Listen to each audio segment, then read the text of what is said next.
Well, Holly, thank you so much for sharing your even tonight with us to come on our show and talk to our listeners and our audience. And before we really dive into your incredible story and all the things you've done, I'd really love for you to introduce yourself to our audience. Sure. My name is Holly Francis, and I am the author of Life Support Surviving Guillain-Barre Syndrome. So that's kind of what I'm going to talk about today is share my story of a rare disease that I went through. I'm a mom of in a family of five, blended family, and I am located in Canada. So yeah, I was just chatting with you earlier about how cold it is right now, and we're diving into the extreme winter season. So yeah, it's a little bit about me. Awesome. Thank you for that incredible introduction. I really would love to dive into the process it was like for you for creating that book. It's interesting that you see all these authors, they have like this creative process they go through, and yours was, very personal given your diagnosis with Guillain-Barre and then the struggles with that and then being a mom. And so I'm really curious what that process looked like for you. It came so naturally. It's funny. When I was a child, I loved writing. I really excelled in like language arts and just writing in general. And I would always write these little books. I like to draw. I like to color, so I would like make these little books when I was growing up. And I always said I would love to write a book one day, but I really didn't know what to write about. I didn't really have anything kind of in my mind what I would be putting a book out about. And then I went through my experience with GBS. And after I went through everything that I did, I had this incredible story to share. I had a very unique perspective of what I went through being in the hospital for as long as I did. And so it just came it was just like this light bulb moment for me. And it was like, yep, I know I'm going to write a book. And so the process, it was long and drawn out. I originally, when I first got out of the hospital, I actually had a calendar of kind of my timeline of what I went through in the hospital, and so I was able to piece it together, and I was able to really pull that information and kind of piece back that time and put it into words and put it into a timeline. And then from there, I just continued writing and writing, and it was a grueling process. I originally put out a book called Happily Ever After, and then years later, I had so much going on in my life and so much had changed that I wanted to update that book. So I rewrote the book and published it. It was about 10 years later. So I mean, it's kind of a two books in one, but I would say it was about a 10-year process. That's how long it really took for me from start to finish to get through it. Because, life is still going on. I've got work and kids and all that kind of stuff. But I just promised myself, that I wanted to get this book out into the world, and I just kept at it as long as I could.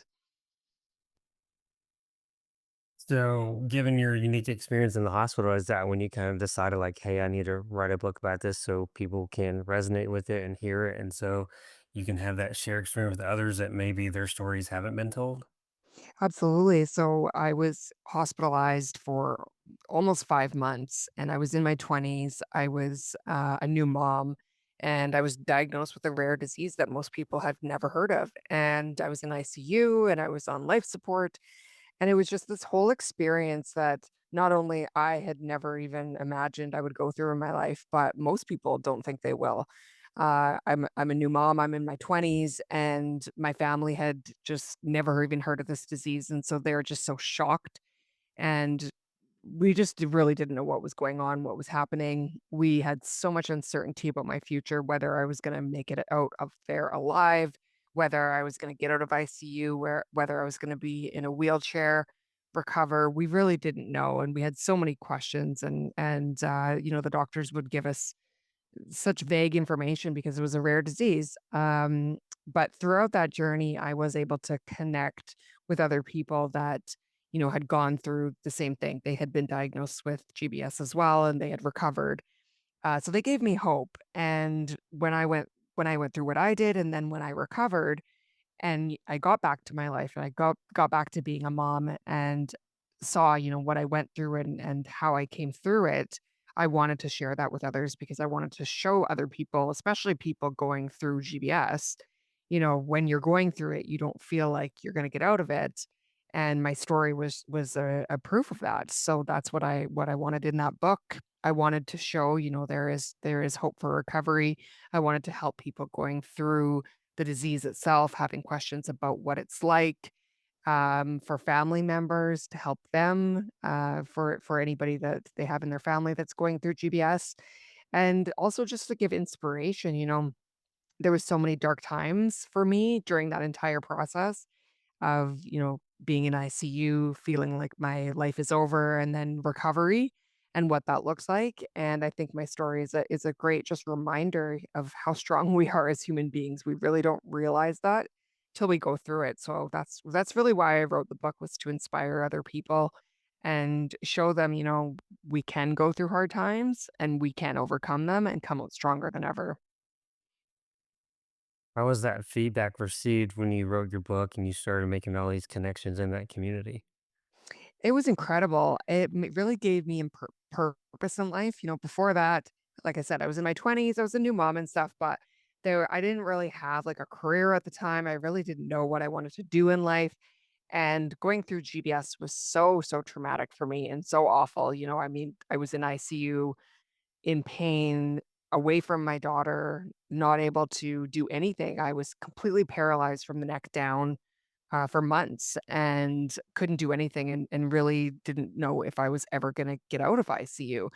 So then to recover and to inspire other people with my book, and people to reach out to me and say, "Thank you for sharing your story. Thank you for giving me hope. Thank you for helping answer questions." It just made me feel like, everything that I went through was worth it. And it really did change my life for the better. And I'm just so thankful that I went through what I did, as crazy as that sounds. I feel like it really did give me purpose, and I'm able to connect with people all over the world, including doctors. I've met a lot of doctors in the community, that have said, "Thank you for sharing your story and bringing awareness to this rare disease," just because it is so rare and so many people don't know about it. Yeah, it's crazy. So I'm actually in a physical therapy program or physiotherapy for you up in Canada, and we actually just finished a one of our courses with neurological, and so Guillain-Barre is in there, and so I think it's great that you're having that connection, not with just people that are going through it or family members and people they know people that have gone through it, but you're connecting with the healthcare providers, and I think that's a big step because you don't see a lot of that. Yeah, absolutely. I know, like, I've talked to a lot of healthcare providers, and they've shared like, "Oh, I've learned about GBS. I remember learning about it in school or something." And it'd be like a little blurb, like it would say like, "Oh, GBS is like a rare autoimmune disorder, attacks the nerves," and like kind of just, "Oh, recovery looks like this." And it's so brief, and it really doesn't dive into it. And I've had many, many, even like ICU nurses, uh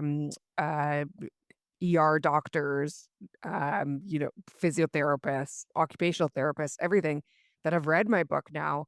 And they're like, "I had no idea. I know what GBS is. I've heard of GBS, but I had no idea in depth, like how much you went through and how it impacted your life." So yeah, it's been great to really bring awareness to it.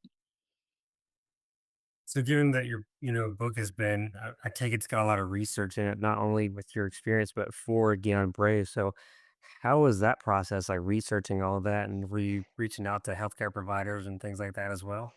Well, part of it, I was very, very lucky that, I am very close within the GBS community, and then started volunteering with the GBS, Foundation in Canada. So I was very close with the foundation and was able to have them actually read the book prior to publishing, to make sure that, everything was accurate. Obviously, I had learned so much throughout my journey, just going through it and then learning things as I went. And then I was also had a lot of doctors that were there throughout my journey and were very involved in my care, that I kept in touch with. They had me go talk to other patients. They would call me to come and see patients that they were seeing in ICU, to give them hope and stuff like that.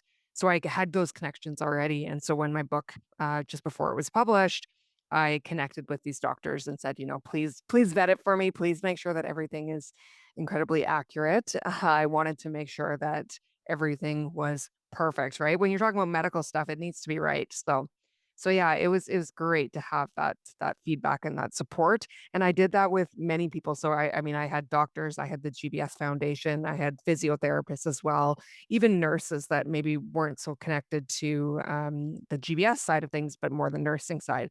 So just making sure that I got all the terminology correct so that when medical professionals are reading it, it makes sense to them. Yeah, that's really fascinating. That's awesome that you put all that work into it to make sure it's, it's medically right just from the verbiage and everything else and the research. Something that really stuck out to me though was when you said you were made those connections with the healthcare providers, you started going and seeing people in the hospital. And so what was that like to be you've gone through it and now, you're at where you're at and you're seeing people that were in your shoes. What is that like? And could you describe like the first time you ever went and did that? Yeah, I remember it perfectly. It was heartbreaking and it was very scary. And I remember going, it was the same ICU that I was in. And I remember walking in and smelling the smells and hearing the sounds of ICU. And like definitely brought back some memories, brought some tears to my eyes. I was like, "Okay, I gotta pull myself together. I gotta be strong for this family." So we go in I went into the ICU room, and, the man that I was seeing, completely paralyzed, and his family said to me, like, "We've never heard of this disease. He was completely healthy, like, 3 days ago, and now he's completely incapacitated, and, like, is he gonna die?" And it felt so good to say, like, I went through the exact same thing. I had a very serious case just like him. I was paralyzed within 72 hours and I recovered. And here I am, walking into this hospital room. And so it was really empowering to just to be able to give them that hope and to show them, a doctor can say this. They can say, oh, people have recovered from this disease, but to actually walk into the hospital room, hold that gentleman's hand, look him in the eye and say, "I went through this, you're not alone, and you're gonna make it through this," was incredible. Yeah, what do you think makes that such a special connection versus, just a healthcare provider coming in and giving them the synopsis of what's to be expected? I think you feel not so alone. I remember being diagnosed, so them telling me, "You have this rare disease called Guillain-Barre Syndrome," and I remember going like, "What is that? I've never heard of this disease. What is that?" And it progressed so quickly for me, like, I went from being able to walk to suddenly being paralyzed and then being put on a ventilator in ICU.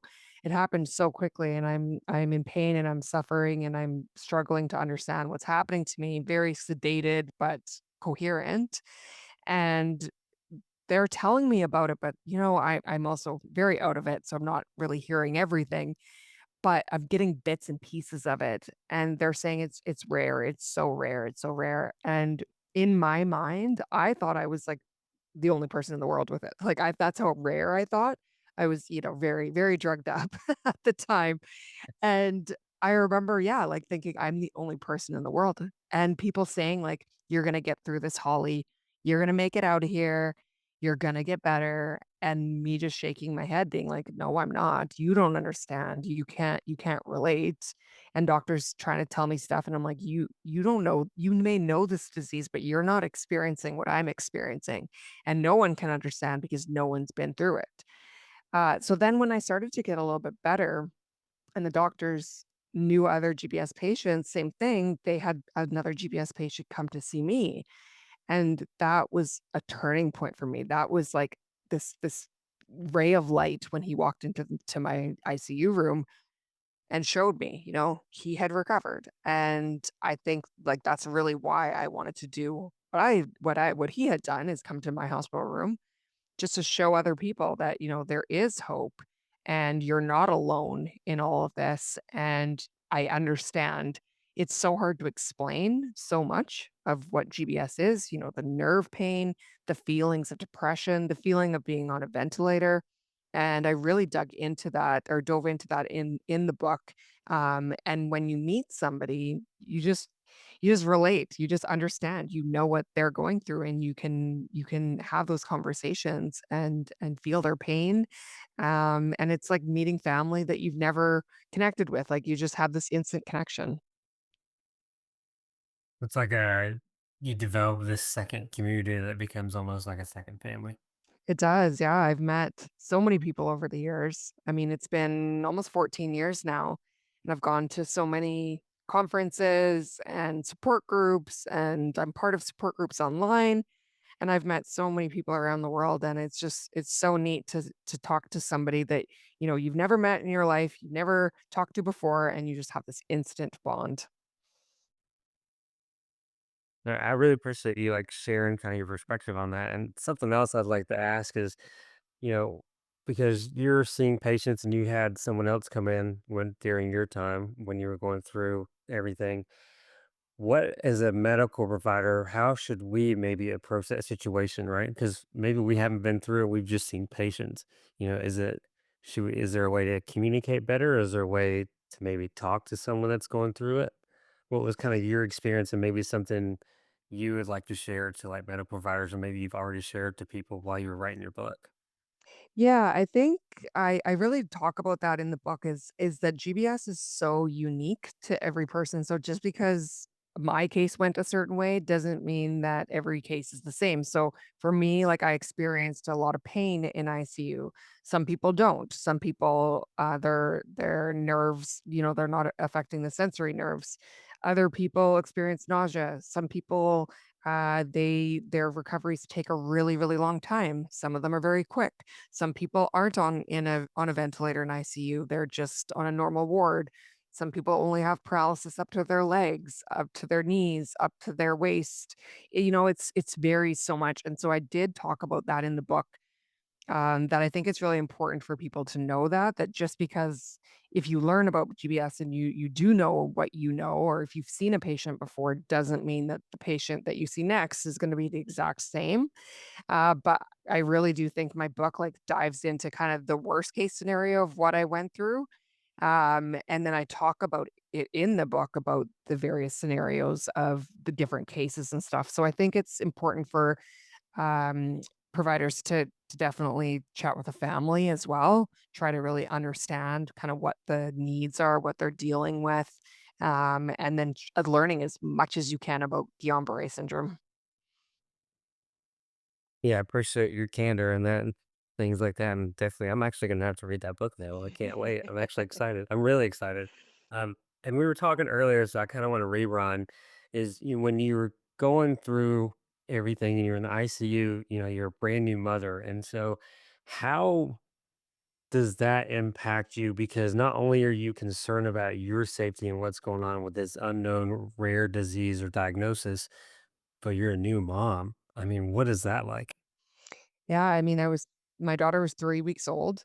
That is likely the trigger that they think, triggered my GBS was giving birth, or the C-section, just because surgery can also trigger GBS. So I was, like, in the happiest time of my life, and then suddenly being diagnosed with a disease and in ICU, and it felt like my world just crashing down. Like, it just felt like my life was over, and I didn't know if I was gonna get out of there. I didn't know if I was ever gonna make it back to her. Um, to be honest, I couldn't even really think about her. I was just so occupied with what was happening. I was just struggling to stay alive. And the doctors, they were, like, heartbroken for me that I had a newborn, and they wanted to try to help me in any way they could, so they allowed my newborn to be there with me every day. And my family would bring her in, and they would put her on my chest, and they would put her on my bed with me, and they would hold her up to make sure that we could see each other. But it was so heartbreaking for me to see her and to just know that, I just met her. I'd been waiting 10 months for her to be born, and I was waiting my whole life to be a mom, and then now it was gone. So it was a very devastating time. Really just trying to struggle through each day, but at the same time, she was a huge, huge, huge inspiration because it was like, "You know what? I have something to fight for." It wasn't just me, but I had to fight back so that I could get to her and I could get back to being the mom that I always wanted to be. So how do you think that experience has really kind of shaped the way you view life now and motherhood now? Completely changed my life. I knew, that as soon as I recovered, as soon as I got out of the hospital, I was a different person.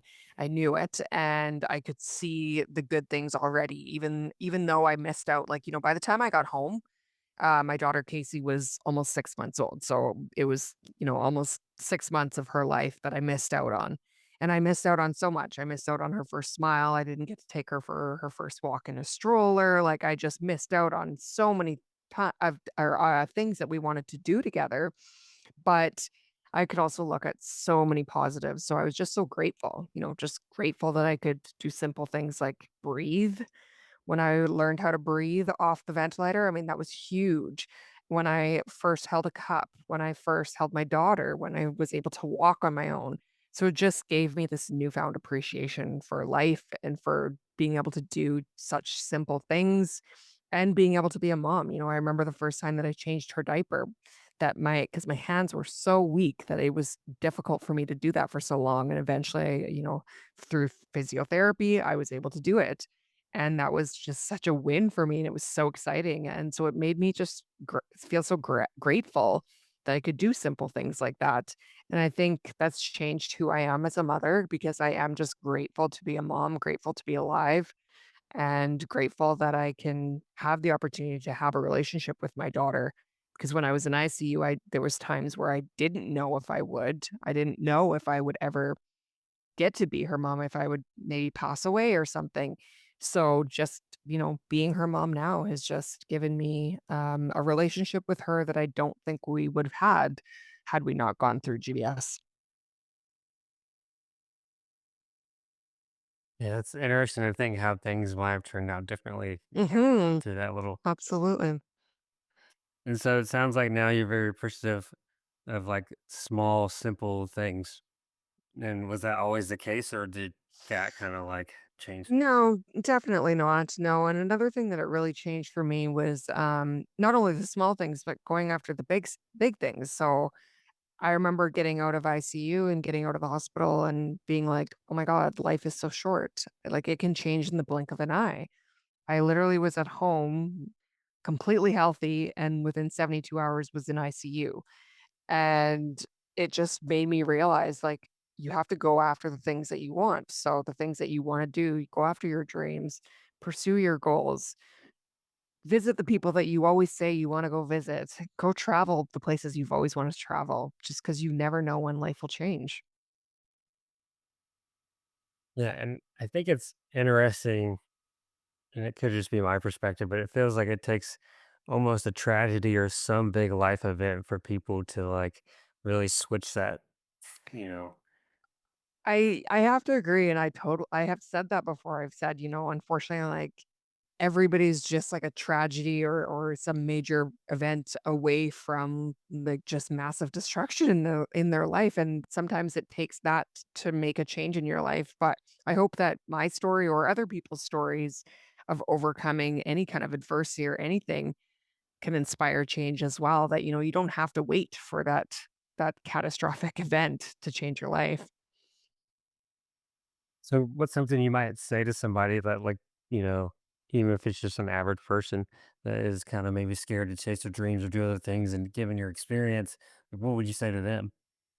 I'd like to say that, my story is such a good reminder of how awful things can be and then how great they can be. So I went from paralysis, fighting for my life, pretty much on my deathbed. And then now overcoming that, getting back to being a mom, really thriving. Like, I work out all the time. I'm very active. I'm a part of the GBS community and just really have purpose in my life. So I think just, seeing that is such a good reminder that, you can go from rock bottom and come out on top. I can go from complete paralysis to the best shape of my life at one point. So there really is this contrast and just reminding people that, like I said, life is short. It can change so quickly. You have no idea what tomorrow is going to bring and you have to just go after it now. I think it also helps that you have a really big purpose. Mhm. Absolutely. It does, and sometimes you have to find that purpose, whatever that is, right? whatever it is that you like to give back in any way. I know a lot of people, they may struggle with certain things. They don't know what to do. They don't know what to pursue. It's just find things that light your heart on fire. Find things that you find passion in and go do them. And there's ways that you can get involved with things like, as simple as things like animals. There's so many animal shelters out there that you can get involved with. You can think back to some of the struggles that you've gone through in your life. How can you give back to that community? How can you help others going through that? I find that, that in itself gives you so much purpose is just helping other people. Yeah, I think it's just starting, and then the right thing comes along and finds you in a way you're not expecting. Mhm. And Yep. sometimes it's a hard lesson, unfortunately. Absolutely. So I'm really curious, what was it like the first time going from, having paralysis to walking? Because that is just such a big thing for a lot of people going through all kinds of situations, whether it's a neurological diagnosis or losing a limb due to amputations. Yeah, it was really this long drawn out journey. I have a lot of social media pictures of like me before and after. And so many people are like, wow, your recovery is incredible. How did you go from this to that? And I'm like, it was all this long, long process. It was all these little bumps along the road. It wasn't this drastic before and after. It really was, these tiny steps towards that. Um, when I was in ICU, completely paralyzed from the neck down, couldn't move anything for over 6 weeks. My fingertip was what started to move again first, and then, I had to learn how to breathe on my own. That was kind of the next step, which was probably the biggest struggle of my entire journey is just learning how to breathe without the ventilator and feeling like I'm gonna die and feeling like I'm not gonna be able to catch my next breath, but pushing through and promising myself, I have to push through to get through it. And after that, once I got out of ICU, then it was the real recovery. So I had to go through physiotherapy, holding cutlery, learning how to feed myself, just regaining that strength. And there were so many times throughout the process. And I like to remind people that, my process was not easy.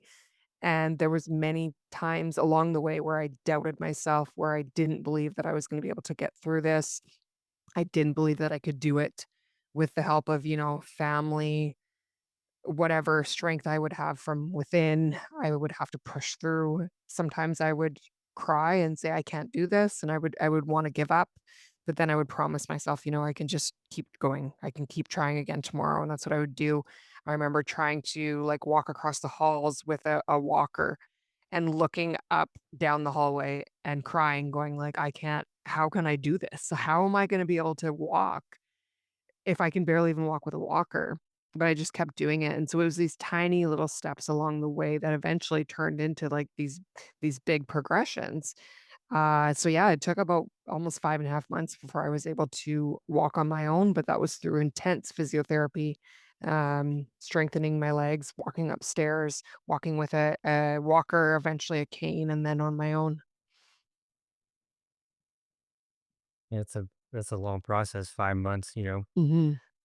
It's hard to fathom how long that it seemed like it did, and then you look back and it just seems it was like in a blink of an eye. It really is. I always laugh about that because 'cause I'm like, in the grand scheme of things, like, at the time, yeah, it felt like forever. It felt like I was in the hospital forever. I was in the hospital for 126 days. That stands out in my mind, and I remember it so well, but at the same time, when I look back, my life, my entire life, it really was just like this little blip in my life that has come and gone. It's crazy. Yeah, and I love that you brought the fact of exercise, right? And you mentioned that you are making connections with people in the GBS community and things like that. And so, what other things are you doing? Because I heard you slip in that you have a YouTube channel, and I watched a little bit of some of your shorts. And so, is that like kind of where you're going? You've written this book, and now you're getting into YouTube because you're trying to educate and connect. And Yeah, yeah, I've been doing that for quite a while, and throughout my recovery, like I did physiotherapy, for obviously quite a while, and then once I got out of the hospital, I did a little bit of like outpatient physiotherapy, And then, I was I felt like I was recovered well enough and I felt like I was as good as it was going to get. I wasn't 100%. I still like struggled, like squatting down with my ankles. They were really, really weak. I had a little bit of weakness like in my forearms and stuff. Just certain things were just a little bit more challenging to do. But in my mind, I was better than, I was in the hospital. So I was fine. About a year after I'd recovered, I was supposed to go back to work, and my work wanted me to, connect with some physiotherapists to just get an assessment, make sure that I was good to go. And the physiotherapist that I met, I remember him saying, like, "You're doing pretty good, but you could probably get better." And I was like, "Well, no, I think I'm good. Like, I'm as good as it can get." And he said, "No, no, no. You should do some more physiotherapy, and you'll see." So I agreed, and I did about 8 weeks of physiotherapy, and it was just basically like, working out, strengthening my muscles, and from the beginning to the end was just mind-blowing how much strength I had and how much better my walking was. I could actually squat down, and he actually showed me how to run, and I remember being like, "I don't run. I'm not a runner. I don't need to run." And I remember him pushing me going like, "No, you wanna be able to run if you want, and you've got a baby, and you wanna be able to run after her one day. So let's get you there." And so he really, really pushed me, and he actually helped me fall in love with exercise. And that's how I, started going to the gym, and I started running, and I had never worked out before GBS, but it really just showed, what the human body can do. It's actually incredible to see me go from paralysis to being able to lift weights. Then throughout that journey, of everything that I went through and people seeing my recovery, they're wanting to know, how did I do it? They're asking me so many questions like, what did you do in the gym? What exercises were you doing? So I actually got certified in fitness training because I wanted to educate people appropriately, and I started making YouTube videos of like, this is what GBS is, as well as these are some exercises you can do. These are things that can help you. So yeah, it's been great to be able to just give back to that community. Yeah, I think it says a lot about you as a person just to give back, right? And I love the story. The physiotherapist like you can do more. Mm. Let's go. And I think it's great to always have someone like that in our corner. And I think that's we all need that. And you got to have it. And now the roles are reversed, and now you get to do that for Mhm. other people, which is incredible. Yeah, and sometimes you just need that hope. Like you've got to have that hope, and whether that's from within or from somebody else, like you said, it's always good to have someone in your corner that's just pushing you a little bit more. And yeah, that physiotherapist definitely was that for me. So out of everything, your book and all that, what's your favorite chapter in the book? Oh man, there's so many. It's crazy. I have there's one chapter. It's crazy to think, but it's probably the darkest chapter. It is a chapter that just goes through my darkest periods of, feeling just so broken, feeling like I'm not going to get out of ICU. It would have probably been 2 months in, dealing with severe nausea and vomiting and pain and paralysis, just stuck in bed for 2 months, not being able to do anything and just feeling so lost. So it's a very dark chapter, but what I did to kind of get through those moments, I would say that's why it's my favorite chapter, just because I do find that it shows people that, like my recovery wasn't this easy path, and we all are going to go through dark times for sure. But it's how we can pull ourselves out of it. Another chapter that's probably my favorite is, just going back and forth. Like, I go back and forth with kinda my childhood as well, and so I talk about, dreams that I had, things that I wanted to do, and then how that changed my life and how kinda impacted me, what I went through. Do you mind elaborating on those like childhood dreams and things you were talking about? Yeah, well, just like being a mom for one, that was the biggest thing. And then just dreams of like going traveling, doing certain things like climbing mountains and not believing that I would be able to do them. And then there's chapters where I talk about, I was strong enough and I could and I did. I appreciate you sharing. And I think what's great about I think what is good about the dark chapter, right, is it brings that authenticity of like the actual event, and how serious like some of these diagnoses can be. But Mhm. then you see that on the outcome of like what you have going on. I mean, you're walking in, you're exercising, you're training other people. And I think what's great is, you had a reason, which was your daughter and, obviously your family too. But for someone that maybe is in that kind of dark chapter or dark hole throughout this and doesn't maybe have anybody, what do you think? What is something they should maybe focus on or use to get out of that? Yeah, I think you have to kind of have that purpose, that reason why of like why do you need to get through this? And it's for yourself. Like I there was many times where it was like I need to get back to my daughter, I need to be a mom for her. But then there was times it was like, no, I need to get back to me. I deserve to have the life that I want to, and I'm the only one that can make that change and I'm the only one that can push forward. Of course, yeah, it was great to have everybody that I had supporting me and rooting for me, but in the end, I had to make that decision to push forward. When I was in ICU and I was on a ventilator and I was, just lost and saying, I can't do this. I can't breathe without this ventilator. And them telling me you just have to try, you have to keep going off the ventilator for, eventually it's going to have to be forever, but we want to work your way up to 48 hours. And I remember the first time I did it, I was off the ventilator for, I think it was 15 seconds. And I was crying and hyperventilating and going, I can't do this. I'm never going to be able to do this.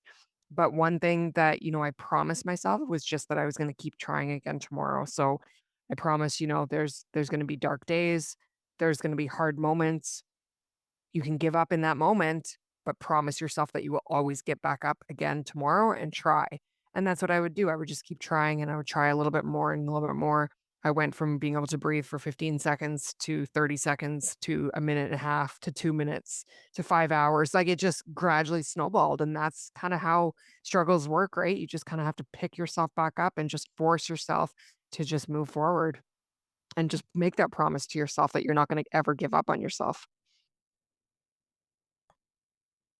Yeah, I think that's something we could all take, and it applies to pretty much every situation in life, not just people that are going through a huge diagnosis, which is definitely devastating and hard to swallow sometimes. Absolutely. And so I was actually browsing through your reels, and something is your favorite quote popped up that you were talking about, and I really love it. Is the courage doesn't always Roar. roar, sometimes it's the quiet voice at day's end saying, I will try again tomorrow. Yeah, so a GBS patient brought me that, when I was in ICU and actually taped it to my wall in front of me, and I remember when I was going through, everything that I was going through, the pain, the suffering, the emotional pain, the emotional journey of just not knowing if I was going to ever get out of ICU. And people would come see me, they would say, "You're so strong, Holly. You're gonna get through this. You're gonna make it out of this." And I remember feeling so ashamed because I didn't feel strong. And it almost made me cry when people would tell me, like, "You've got this. You're gonna get through this, Holly." Because I was embarrassed because I didn't feel strong. I felt weak and I felt embarrassed that I was actually just wishing that I could just die already, to be honest. And I would just cry when people would say, "You're gonna get through this. You're so strong." I felt like almost like a phony. And when that GBS patient brought me that sign and I was able to read it, I looked and, it says, "Courage doesn't always roar. Sometimes it's the quiet voice at day's end saying, 'I'll try again tomorrow.'" And I realized that, it's right. Like courage doesn't always roar. You don't have to be like this superhero waking up in the morning going, "I've got this. I'm going to combat today. I'm going to overcome everything and feel so strong." You can also just push through your day, whatever that is, whatever you're trying to overcome with tears in your eyes, you know, crawling through life saying, "I'm going to keep moving forward." It doesn't need to be courageous. It doesn't need to feel courageous. You just have to keep moving forward.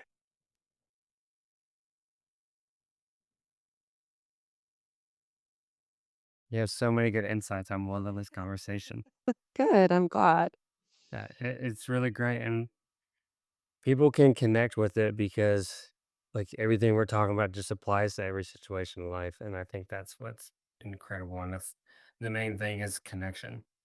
And it's yeah, it's so true, it really can be applied, and I've applied it for myself. I literally have that same quote, the one that was printed off and, put on my hospital wall in my office, and when I was writing my book, I went through many struggles throughout going, "Am I gonna actually be able to finish this?"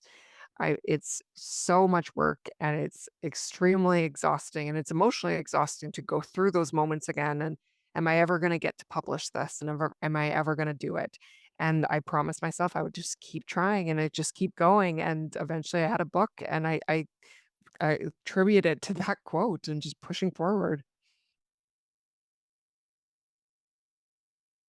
How hard was it kinda going back and having to relive everything and coming kinda face to face with it again?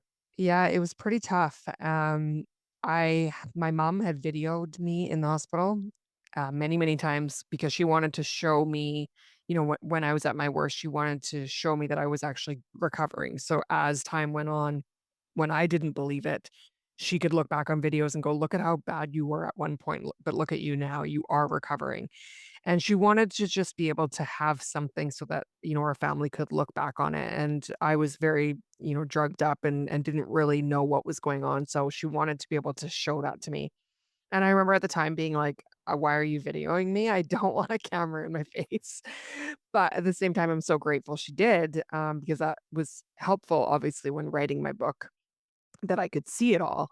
But it was very heartbreaking to go back through those moments and relive those moments, but also just so, so empowering to see what I went through and to remember what I went through and to remember where I am now and what I've overcome. And so after, you've started making these connections and, you're doing the fitness thing, what's kind of the future plans for all of this and you? Just kinda continuing with what I'm doing. My book has been out for, it's been almost 2 years now, it's crazy. So I All think just right. it's continuing to get it out in the world. It's doing great. My next step, I would love to actually get it, translated and get it to other countries, and just continue to get it into the hands of healthcare providers. I think that's where it can help the most. Just there's a lot of misconception with it, GBS. There's a lot of worries, especially with like older people. I was in my 20s, and so there was like this reason that doctors wanted to help me, and they wanted to get me back to my family. But the sad thing is there's so many people that get GBS like in their 50s and 60s and 70s and 80s. And a lot of healthcare providers don't know much about GBS, and they just see these people in ICU or just in regular wards, just paralyzed, and they kind of give up on them because they think, oh, they're in such bad state, they're probably never going to recover from this.